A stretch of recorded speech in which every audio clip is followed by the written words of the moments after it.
हाथ धरिले बाहरुछि पिचु चलीगले गोड़े जाउछि पिचु रास्ता तैयारी हेबार मात्र 5 दिन में रहुना पिचु एभली घटना नहीं तातिले गंजाम जिला सानखेमुंडी अंचलवासी एम आंबठा गाँव साहसपुर रास्ता को ग्राम्य उन्नयन विभाग पक्षर सड़क योजन रास्ता तैयारी होइछि। निम्नमानर रास्ता काम होइथिबा अभियोग होइछि। रास्ता निर्माणर 3 दिन न पूर्ण पिचु उठी जाउछि। रास्ता काम निम्नमानर नहीं अभियोग कले ठिकादार गाँ लोकंकु धमक देउथिबा अभियोग होइछि। लोके याकु नै ग्राम्य उन्नयन जंत्री ऑफिस रे अभियोग करबाकू अधिकारी देखा मिलू नाही।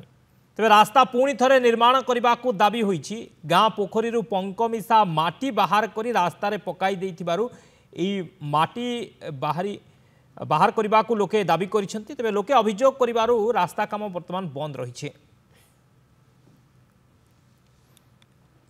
निम्नमानर रास्ता काम अभियोग आसी जो रास्ता की पिचु काम होइछि हाथ में धरिले पिचु बाहरी जाउछि तापरे चालिले मध्य गोड़े पिचु बाहरी जाउछि।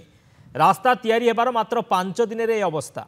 एभली घटना नहीं गंजाम जिला सानखेमुंडी अंचलवासी तातिछंती।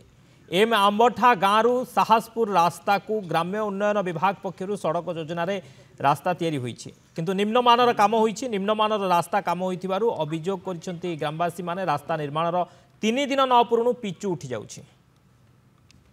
रास्ता पकड़े किसी भल भाव रास्ता पड़ी ना अधा पकई पलि जाती।